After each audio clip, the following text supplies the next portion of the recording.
ओडिशार बन्या प्रभावित लोकों बड़ खबर।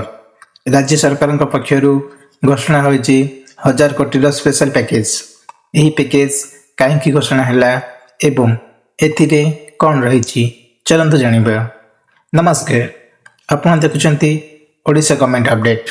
एठारे आमे ओडिशा गवर्नमेंट रो लेटेस्ट न्यूज स्कीम एवं इम्पोर्टेंट अपडेट आपण पाखरे पहुंचाई थाउ। एभली अपडेट पाई चैनल को सब्सक्राइब कर दियंतु।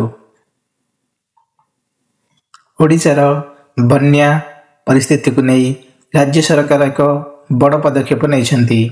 मुख्यमंत्री मोहन चरण माझी बन्या प्रभावित अंचल 1000 कोटी 10 पॉइंट स्पेशल पैकेज घोषणा करिसेंती। एही स्पेशल पैकेज रो मुख्य उद्देश्य हेउची बन्या प्रभावित लोकों को रिलीफ एवं पुनरुद्धार कार्य सहायता करिबा। बन्या जगु प्रभावित होइथिबा अंचल आवश्यक इंफ्रास्ट्रक्चर एवं रिस्टोरेशन काम को मध्य गुरुत्व दिया जाइछि। एही संपर्क रे आगु आसुथिबा ऑफिशियल डिटेल्स आमे आपन को अपडेट करिवु। तेणु एभली ओडिशा गवर्नमेंट रो इंपोर्टेंट न्यूज चैनल को सब्सक्राइब करंतु।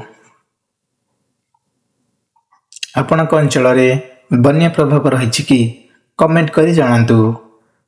एही इंफॉर्मेशन आपण को पाई यूजफुल होइथिले वीडियो को लाइक करंतु एवं जेउ मानकर आवश्यक से माने शेयर करंतु।